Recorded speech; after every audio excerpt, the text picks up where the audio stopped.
My own parents introduced me as the servant in front of a room full of powerful people.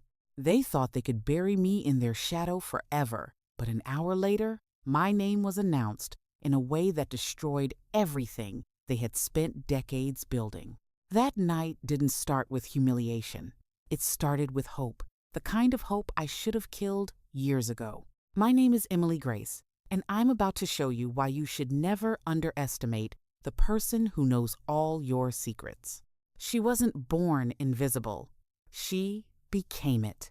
That's the part nobody tells you about families like the Caldwells. The silence doesn't arrive with violence or screaming. It arrives slowly, the way a tide comes in.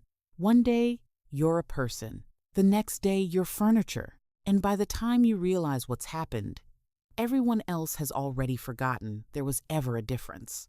Emily Grace Caldwell was 24 years old, and she had not left the house on Meridian Lane in 3 years. It had started with good intentions, they always do. Her mother, Margaret, had needed knee surgery the summer after Emily graduated high school. Just 1 year, her father Robert had said. "Help us get through this, sweetheart. Your college acceptance will still be there." He had said it the way men like Robert Caldwell said everything, with the warmth of absolute certainty that the world would arrange itself according to his convenience. Emily had believed him. She had deferred. She had stayed. She had cooked and cleaned and managed calendars, and driven her mother to physical therapy twice a week, and handled the household with a quiet, competent efficiency that nobody in the family ever stopped to name as extraordinary, because the moment you name a thing, you have to account for it. 1 year became 2. 2 became 3. And somewhere in the middle of all that time, Emily had stopped waiting for anyone to notice she was drowning. Her sister Danielle was 31 now, a marketing director in New York, with a corner office and a fiancé named Bradford, whose family owned half of Charleston. She flew home for Christmas and birthdays and always brought expensive wine and dominated every dinner conversation with stories about campaigns and client dinners and a life that felt, to Emily, like something from a movie she'd never been invited to watch.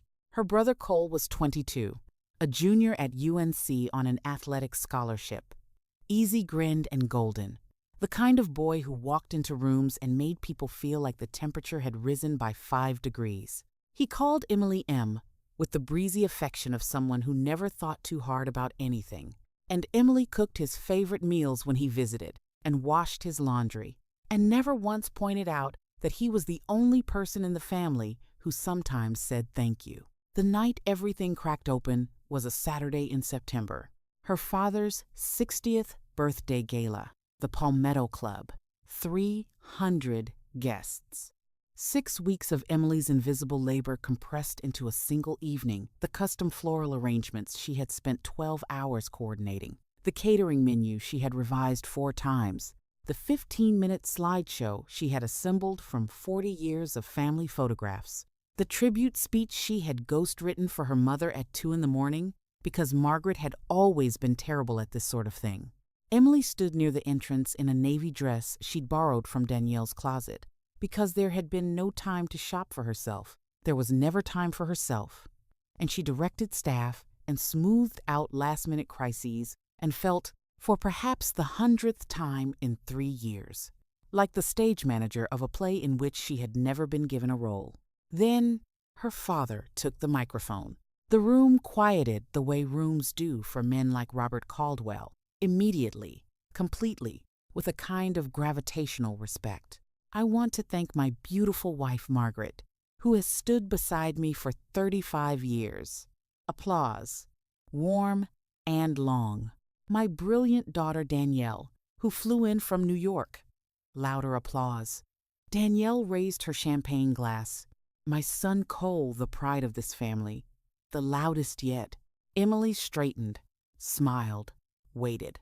"And of course," her father said, already pivoting toward his toast, already moving on, "our Emily, who keeps everything running around the house."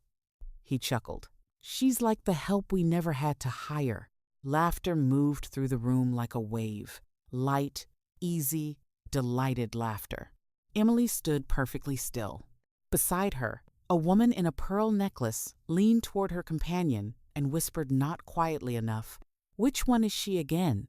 And her companion replied, "Oh, that's just the one who stayed home." Emily set down the clipboard in her hands. She set it down very carefully. On the edge of a cocktail table, the way you set down a glass, you're afraid might shatter, except it wasn't the glass she was afraid of. She found a chair on the garden terrace, away from the music and the laughter and the crystal clinking, and she sat alone in the dark and waited for herself to cry. She didn't. What came instead was something quieter and far more dangerous. A stillness. The kind that lives at the bottom of very deep water. The kind that doesn't move no matter what disturbs the surface. Something ended inside her that night. It would be months before she understood what it was, and years before the people who'd killed it understood what they had started. The worst part about what happened at the gala wasn't the night itself. It was the morning after. Her father came downstairs at 7:30, kissed her on the cheek, poured his coffee, and said, "Beautiful evening, sweetheart. You did a wonderful job. The way you compliment a caterer. The way you tip someone who has performed a service." Her mother asked if the leftover centerpieces could be donated to the church. Cole texted from Chapel Hill asking her to mail his gray hoodie because he'd left it in the guest room. Life closed back over the wound like water over a stone. Nobody apologized because nobody thought there was anything to apologize for. That was the thing Emily kept returning to in the days that followed. Kept pressing on like a bruise to see if it still hurt, and it always did. Not because her family was cruel, but because she was so thoroughly, so completely beneath their notice that the cruelty required no effort at all. She tried. Once. Carefully. A Tuesday morning in February, the light thin and gray through the kitchen window. "Mom," she said, "did it bother you what Dad said at the gala? About me being like the help?" Margaret looked up from her coffee. Something moved across her face, the shadow of guilt, the beginning of recognition. Emily held her breath. Then her mother set down her mug and said, "Your father was just being funny, Em. You know how he is. Don't be so sensitive. Don't be so sensitive." The 4 words that had been used to seal every wound the Caldwells had ever opened in her. She had heard them so many times, they had begun to sound like a lullaby. She went upstairs, sat on the edge of her bed, pressed her palms flat against her thighs, and breathed. She found the folder 3 weeks later. She had been organizing her father's home office he'd asked her to. Of course, when she opened the second drawer and saw it sitting there, unhidden, beneath a stack of golf scorecards, it was labeled simply, "Caldwell Estate Planning." She almost didn't open it. She almost put it back. She opened it. The will was dated 8 months earlier. Her father's estate, the house on Meridian Lane, the investment portfolio valued at just under $2 million, the lake property in Asheville, was divided into 3 equal shares: Margaret, Danielle, Cole. Emily's name appeared once, in a footnote, a single sentence. Emily Grace Caldwell has been compensated through her provision of room and board. 3 years of her life. 3 years she would never get back. And according to the document her father had signed without telling her, without asking her, without even once looking her in the eye and acknowledging what she was giving, she had already been paid. In meals and a roof, she placed the folder back exactly as she had found it. She closed the drawer. She went downstairs and made dinner roast chicken with lemon and thyme, her father's favorite, and she sat at the table, and she listened to Cole talk about a ski trip, and Danielle complain about her assistant, and her parents settle into the comfortable, oblivious silence of people who believe the world is running smoothly. It was running smoothly. It always had. Because Emily was running it. That night, for the first time in 3 years, she could not sleep. She lay in the dark and felt something move through her. Not grief, not panic, but something cold and clear and precise.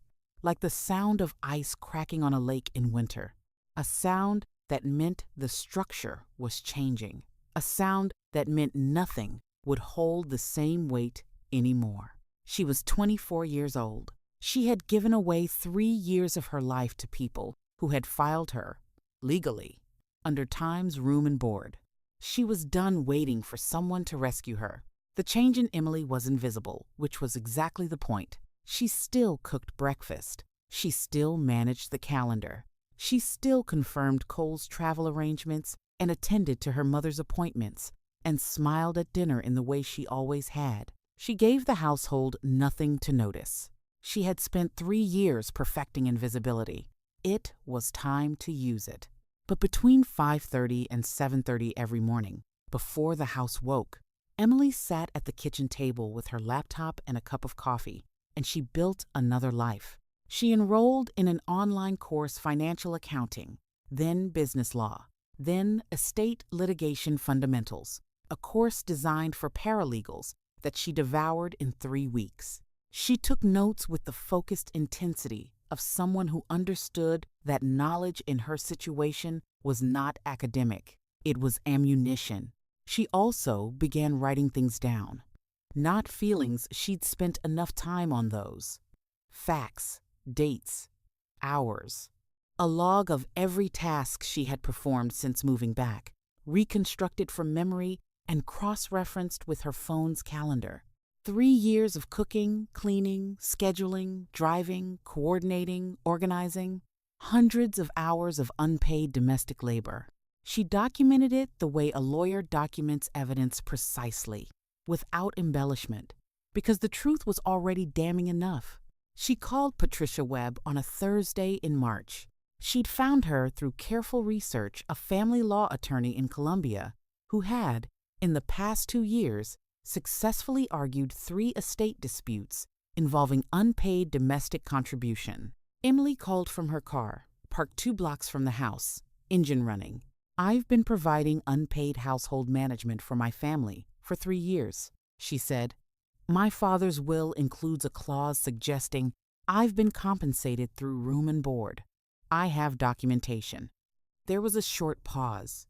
Then Patricia said, "Tell me more." Emily told her exactly enough. "This is challengeable," Patricia said. "South Carolina precedent has shifted in the last 18 months. Unpaid domestic labor with demonstrable economic value has standing." "I know," Emily said. "I'm not ready to move yet. I just need to know the landscape." "Take your time," Patricia said. "Cases like this, patience is everything." Emily thanked her and drove home and started dinner. The moral weight of it kept her awake some nights. She was not, she told herself, a vengeful person. She had never wanted to be. She lay in the dark and tried on forgiveness, held it up against herself the way you hold a coat up in a store, and found that it didn't fit. Not because she couldn't forgive, but because forgiveness without consequence was just a more dignified word for erasure. And she had been erased enough. What she wanted was not destruction. She was very clear about that. She wanted acknowledgement. She wanted her family to be forced gently, legally, publicly, to see what they had done. And more than anything, she wanted to walk out of that house as something other than the girl who stayed home. The last piece came from Marcus Hayes. They'd gone to high school together, stayed loosely in touch. He was a features writer at the Charleston Register, now smart, ethical, genuinely good at his job. Emily had been following his work for months. He had a particular gift for stories about systems, the invisible structures that allow certain people to be consumed by others without anyone technically breaking a law. She met him for coffee at a neutral location, a small place downtown she'd never been to with her family. "I might have a story for you," she said, "about unpaid family labor. The women, usually women, who manage households, provide care, coordinate family enterprises, and receive nothing, not even recognition." Marcus leaned forward. His eyes sharpened the way a journalist's eyes do when they smell something real. "Would you be willing to talk on background?" he asked. "Extensively," Emily said. She drove home and made her mother's doctor's appointment and responded to Cole's text about Thanksgiving and acted in every visible way like a woman who intended to be there forever. She was counting down. Emily had learned something important from 3 years of managing her family's life. Power doesn't announce itself. It simply arranges things. She began arranging things in September. The first move was the Palmetto Legacy Award. She had overheard her father mention it months earlier, a civic recognition given annually to prominent Charleston families, sponsored by the Chamber of Commerce. Robert Caldwell had been nominated by his firm. The ceremony was scheduled for October 15th, the kind of public evening her father lived for, the kind that would be photographed and written up in the social pages. Emily contacted the selection committee. She introduced herself accurately as the operational manager of the Caldwell household and offered to provide supporting documentation for her father's nomination, specifically regarding the family's charitable activities. The committee was grateful. In the documentation she submitted, woven with careful precision into the narrative of the Caldwell family's community involvement, Emily included a financial summary of the household management she had provided hours, tasks, estimated market value. She framed it as evidence of family dedication. It was also a paper trail. She sent a copy to Patricia Webb. Marcus's feature ran in the Register on the first Sunday of October. It was not a hit piece. Emily had been clear with him about that. It was a deeply reported, beautifully written examination of what he called the invisible economy of family care. The daughters, the sisters, the women who stayed home and kept things running and were compensated, legally and emotionally, with nothing. He didn't use her name. He used her story, told in third person, with enough detail change to provide cover and enough truth left in to cut to the bone. By Monday afternoon, 4,000 people had shared it. By Tuesday evening, a state senator had quoted it in a hearing on estate reform. Her mother called her into the living room. "Emily," her voice was careful. "Did you speak to someone about our family?" Emily met her eyes. "No," she said, which was technically true. She had spoken to Marcus about a story. The family had inserted themselves by being the story. She filed the estate challenge on a Thursday. Patricia submitted the documentation to the probate court. 3 years of detailed household management records, their estimated economic value, and a formal challenge to the room and board clause on the grounds that the compensation was demonstrably inadequate and had been set unilaterally without disclosure or consent. The call started within hours. Her father's attorney called first, his voice professionally neutral and transparently rattled. Then her father called, his voice tight with something Emily had never heard in it before. The specific discomfort of a man who has always believed the story he tells about himself and has just been handed evidence to the contrary. Emily. A long pause. Is this really necessary? She thought about the gala, the laughter, the help we never had to hire. Yes, she said simply. Then Danielle called, vibrating at that frequency Emily recognized as controlled panic. "Do you understand what this does to this family? Dad's award is in 2 weeks. There are people watching us right now because of that article, and you're filing legal paperwork." "Danielle," Emily said, quiet and even, "I've given this family 3 years. I'm asking for what's fair. If the timing is inconvenient, I'm sorry. But I've been inconvenient for a long time and nobody minded." The line was silent for a moment. Then Danielle hung up. Emily sat by the window for a while after that. The light was coming in gold and long across the floor, the way it does in October in South Carolina.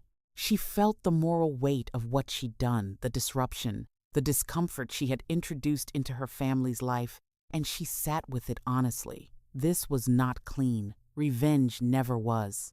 But there was a difference, she had decided, between clean and right. She had chosen right. The Palmetto Legacy Award ceremony was held on a Friday evening at the Palmetto Club, the same venue as her father's birthday gala. Emily had not planned that, but she noticed it. She attended. She had been invited as a family member, and she came in the navy dress, Danielle's navy dress, the one she had worn the night of the gala, when her father made his joke, and the room laughed, and something inside her went permanently quiet. She sat in the third row, and she folded her hands in her lap, and she waited. Her father accepted the award with characteristic grace. He was good at this, always had been. His voice was warm and full, his gratitude polished by decades of practice. He thanked the chamber. He thanked his firm. He thanked his community. And then he paused. It was a real pause, not rhetorical. Something shifted behind his eyes, visible to Emily, possibly to no one else, a crack in the composure. Something moving beneath it, like a fault line under still ground. He looked out at the audience, and his gaze found her in the third row and held there. The room waited. "I also want to acknowledge," he said slowly, "my daughter Emily, who has been the foundation of our family for 3 years and whom this family has not always seen clearly." His voice roughened slightly at the end. "I hope to do better." Silence. Then uncertain applause, the kind that doesn't know what it's responding to. Emily nodded once. She did not smile. She did not cry. She simply held his gaze long enough for him to understand that she had heard him. And then she looked away. It was not enough. She knew that. A sentence at an awards ceremony, prompted by legal pressure and public scrutiny, was not the same as understanding. But it was the first time in 3 years that Robert Caldwell had said her name in a room and meant for the room to hear it. She would take it. The estate challenge settled 6 weeks later. Not the full estate, she had never wanted that.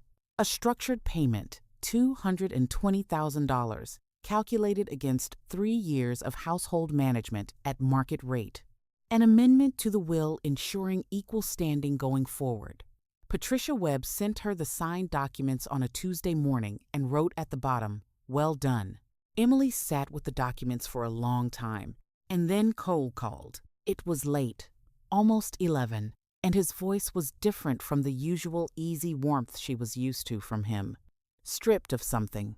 Quieter. "Em," he said, "I was in Dad's office last week. I found something in the filing cabinet." A pause. An old folder. "From when you were 17. She waited. "You applied to Columbia," he said. "I saw the application. The essays. You were M. You were really good." And there was a printout of a confirmation email, an acceptance email. Another pause. Longer. Dad's email address was CC'd on it. The silence between them stretched open wide. "He never forwarded it to you," Cole said. "I checked the date. It was 3 weeks before you told us you'd missed the deadline." Emily sat very still. She had spent 9 years believing she had been disorganized, careless, that she had missed the deadline through her own failure. It was one of the quiet, persistent, shameful stories she carried about herself. The story that said she wasn't quite sharp enough, quite disciplined enough, quite good enough. It was the story that had made it easier to stay, made it feel, somehow, deserved. Her father had deleted the acceptance letter. She would never fully know why, whether it was deliberate or cowardly or some murky combination of both a man who needed someone to stay and chose the easiest person to silence. It almost didn't matter. What mattered was that it had happened, and that she had built 3 years of diminishment on top of a foundation that someone else had deliberately knocked out from under her. "I'm sorry," Cole said. His voice broke slightly. "I'm so sorry, Em. I didn't know." "I know you didn't," she said. She sat with the phone against her ear long after he hung up. The apartment was quiet. She had moved out 2 months earlier. A small place near the water, 2 blocks from the harbor, where the morning light came in gold and clean, and nobody needed anything from her before her first cup of coffee. She had enrolled in a graduate program that spring. Business administration, part-time, fully funded by the settlement. She thought about her father. She thought about the letter. She thought about forgiveness, that coat she kept trying on in the store and putting back. She didn't hate him. That was the thing that surprised her most, even now. Even with this, she held him in a third, harder place, a place of clear-eyed understanding that some people diminish others, not from malice, but from a profound, lifelong blindness about who around them is actually holding up the sky. She had held it up long enough. She got up and made herself a cup of coffee, stood at the window, watched the harbor lights shift from gray to gold as the sun came up over Charleston. She thought about Columbia. She thought about the essays she had written at 17. Where were they now? Lost in some server somewhere? Or maybe in a folder her father had believed he was throwing away. She was 24 years old. She had a settlement, a graduate program, and a harbor view. She had an attorney who believed in her, and a journalist who had told her story, and a brother who, it turned out, was capable of honesty when it cost him something. She was not the girl who stayed home. She had never been. The people who named her that had simply needed the story to be true, and she, for 3 years, had made the mistake of believing that other people's stories about her were facts. They were not facts. They were the stories small people tell themselves to justify the space they take up. And the most devastating thing Emily Grace Caldwell ever did to the family that called her the servant was to finally, completely, irrevocably refuse to play a character in someone else's story. She had her own story now, and it was only beginning. The cruelest prisons are the ones we never notice we've walked into, because someone we loved was holding the door.